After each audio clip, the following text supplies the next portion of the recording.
Hello दोस्तों, मैं हूं अभिषेक और आप देख रहे हैं अभिषेक पोल्ट्री यूट्यूब चैनल। दोस्तों, आज के वीडियो में हम देखने वाले हैं कि किस तरीके से हम लो कॉस्ट पोल्ट्री फीड के अरेंजमेंट करा सकते हैं। जी दोस्तों, आज के वीडियो में मैं जितने भी पॉइंट्स आपको बताने वाला हूं वो पूरी तरह से फ्री ऑफ कॉस्ट है। एक भी रुपया उनके लिए खर्चा आपको नहीं लगने वाला है। ठीक है, तो लो कॉस्ट पोल्ट्री फीड का इसके पहले ही मैंने एक डेडिकेटेड वीडियो बनाया हुआ है, वो पार्ट 1 है और उसी वीडियो का ये जो आज वीडियो बनने वाला है पार्ट 2 है। अगर low cost poultry feed part 1 अभी तक के नहीं देखा है तो वीडियो के डिस्क्रिप्शन में आपको उसकी लिंक मिल जाएगी। सबसे पहले जाकर उस वीडियो का आप देख लीजिए, उसके बाद इस वीडियो को आपको देखना है, जिससे कि आपको बहुत ही अच्छे से समझ में आ जाएगा कि पोल्ट्री फार्मिंग के लेवल पर जब हम देसी मुर्गियां 100, 200, 500 मुर्गियां पालते हैं तो अपनी फीडिंग कॉस्ट कम करने के लिए हमें किस हिसाब से मैनेजमेंट करना है या फिर कौन से संसाधनों का हमें उपयोग करना है। क्योंकि पोल्ट्री फार्मिंग के लेवल पर जब भी हम काम करते हैं तो मुर्गी के प्रोडक्शन कॉस्ट में 70 से लेकर 80% जो हमें खर्चा आता है वो सिर्फ और सिर्फ हमें फीड पर ही उनके आता है। इसीलिए पोल्ट्री फार्मिंग करते समय, देसी पोल्ट्री फार्मिंग करते समय हमें उसकी जो भी फीडिंग कॉस्ट आती है वो कम से कम कराना होता है, जिससे कि हमारी प्रोडक्शन कॉस्ट कम आएगी और हमें मुनाफा ज्यादा होगा। पार्ट 1 में मैंने आपको बताया था, मैं शॉर्ट में आपको बता देता हूं। हरी घास, गोबर, मंडी से निकला हुआ वेस्ट, हैंगिंग मीट या फिर बल्ब, मछली का वेस्ट, हाइड्रोफोनिक गेहूं या फिर मक्का और होटल वेस्ट मैंने प्रॉपरली एक्सप्लेन किया है, वो वीडियो जाकर देख लीजिए। इस वीडियो के जो भी पॉइंट्स है वो एक्सप्लेन करने के पहले जो भी नए पोल्ट्री फार्मर भाई है वो एक पीडीएफ ई बुक और हार्ड बुक का इंट्रो पहले देख लीजिए, उसके बाद वीडियो का हम आगे बढ़ेंगे। पोल्ट्री बिजनेस करना चाहते हो तो वीडियो में दिखाई जाने वाला पोल्ट्री पीडीएफ ई बुक और पोल्ट्री हार्ड बुक एक बार अगर आप पढ़ लेते हो तो पोल्ट्री के रिलेटेड बॉयलर पोल्ट्री फार्मिंग, देसी पोल्ट्री फार्मिंग और लेयर पोल्ट्री फार्मिंग की 90% जानकारी आपको मिल जाएगी। इस बुक में मैंने डिसीज, मेडिसिन, वैक्सीन और फीड मैनेजमेंट के अलावा चिक्स आने के पहले दिन से लेकर बड़े होने के बाद उनको बेचने तक इन सारी बातों को कवर किया है। पोल्ट्री पीडीएफ ई बुक और पोल्ट्री हार्ड बुक दोनों में भी सेम इंफॉर्मेशन दी गई है और ये दोनों भी बुक आपको हिंदी, इंग्लिश और मराठी भाषा में मिल जाएंगे। पीडीएफ ई बुक आपको मात्र 50 रुपये में मिल जाएगा और हार्ड बुक आपको 250 रुपये में मिल जाएगा अगर आप प्रीपेड 250 रुपये ऑनलाइन पे करके इस बुक को खरीदते हो तो। और अगर आप कैश ऑन डिलीवरी पे इस बुक को मंगवाना चाहते हो तो आपको 50 रुपये एक्स्ट्रा कैश कलेक्टिंग चार्जेस पे करना पड़ेगा। अधिक जानकारी के लिए या फिर इस बुक को खरीदने के लिए 91761143 इस व्हाट्सएप नंबर पे मैसेज कीजिए।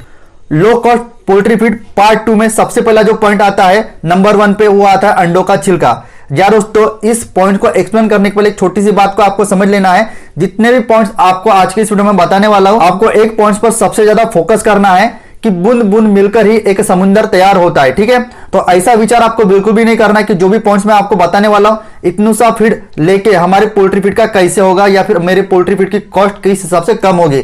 जितने पॉइंट्स मैंने पिछली वीडियो में मैंने 7 पॉइंट्स आपको बताए थे और आज की वीडियो में मैं आपको 5 पॉइंट्स बताने वाला हूं। ये 12 भी पॉइंट्स का अगर आप इस्तेमाल करते हो तो 100% आपकी 70% तक के प्रोडक्शन कॉस्ट कम हो जाएगी, पोल्ट्री फीड की कॉस्ट कम हो जाएगी। ठीक है, तो अभी आता हूं मेन मुद्दे पे, मेन पॉइंट पे, अंडों का छिलका। जी हाँ दोस्तों, जो भी पियक्कड़ लोग होते हैं वो उबले हुए अंडे जो भी एक स्टॉल वगैरह लगता है चौक में, वहां पर जाकर बहुत ही बड़े पैमाने पे खाते हैं, या फिर जो भी अंडों की सब्जी होटल वगैरह बनाते हैं, ऐसे में उनको डेली की रिक्वायरमेंट 300 अंडे 500 अंडे की होती है। जो भी पियक्कड़ लोग अंडे उबाल कर खाते एक स्टॉल पर जाकर, उनको भी 300-500 अंडे डेली के उबाल कर उनको धंधा करना होता है। तो ऐसे में उनके पास डेली 1 किलो से लेकर 2 किलो के आसपास में अंडों का छिलका निकलता है। ऐसे में अगर होटल वालों से या फिर जो स्टॉल लगाते हैं अंडे उबालने वाला, उसके तरफ से अगर अंडों के छिलके आप लेके आते हो, उसको कड़ी धूप में 5 से लेकर 6 दिन सुखाते हो और उसके बाद उसका बारीक चूरा बना के अगर पोल्ट्री फीड में मिलाकर अगर ये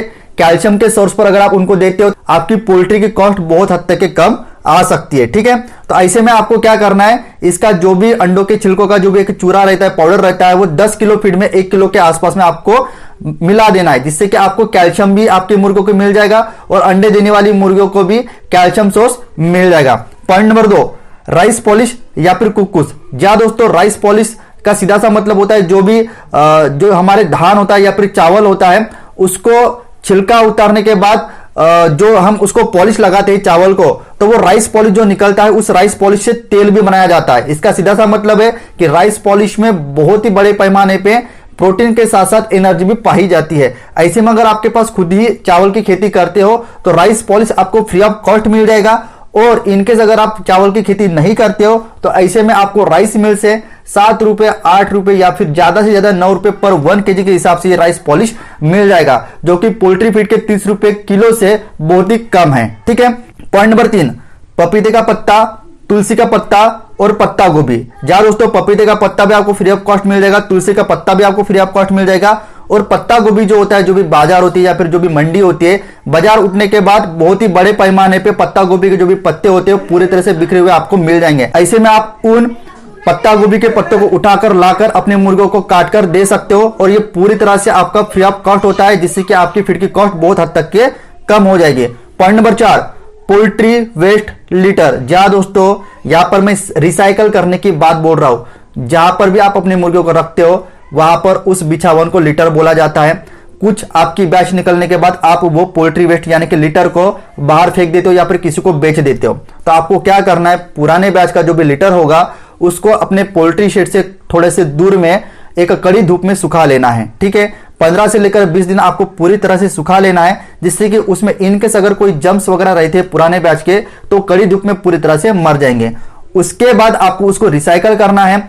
उसके बाद उसको एक टब में या फिर ऐसे कोई एक जगह पर उसको प्लेस करना है जहां पर वो इकट्ठा जमा हो जाए, और इकट्ठे हुए लिटर में आपको रोजाना पानी डालना है और उसको कोई कपड़े या फिर पन्नी से ढक लेना है, जिससे कि डायरेक्ट धूप उसको ना लगे। ठीक है, उसके बाद उस पर रेगुलर बेस पे जैसे आप पानी डालोगे तो क्या करेगी, मक्खियां वहां पर अंडे देगी और वहां से अंडों में से लार्वा तैयार हो जाएंगे।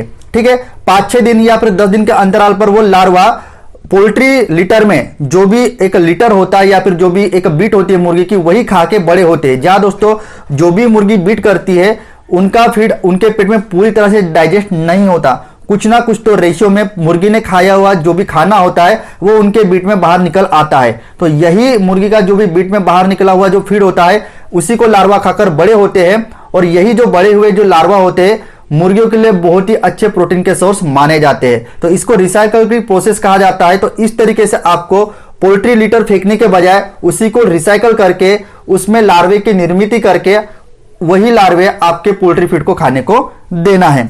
उसके बाद पॉइंट नंबर 5, बेर या फिर बोर। जहां दोस्तों ठंडियों के मौसम में बेर का जो भी पौधा होता है उसको लगभग 2 महीने के सीजन में एक अच्छे बड़े वाले बेर के पौधे को कम से कम 10 क्विंटल बेर लगती है। और मैंने ये खुद एक्सपीरियंस किया है, खुद मैंने ये जो बेर होती है मैंने अपने गौठी मुर्गों को खिलाया है। तो ऐसे में अगर आप अपने खेती में 3 से लेकर 4 कम से कम बेर के पौधे लगाते हो तो ऐसे में आपकी बहुत हद तक के जो भी पोल्ट्री फीड की कॉस्ट होती है कम हो जाएगी, बहुत ही कम खर्चा आपको आएगा।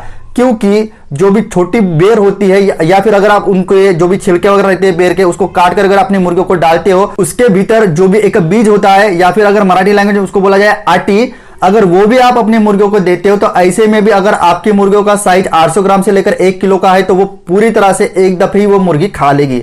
या दोस्तों तो जितने भी पॉइंट्स मैंने ये बताए इसका आप इस्तेमाल करके अपने पोल्ट्री फीड की कॉस्ट कम कर सकते हो।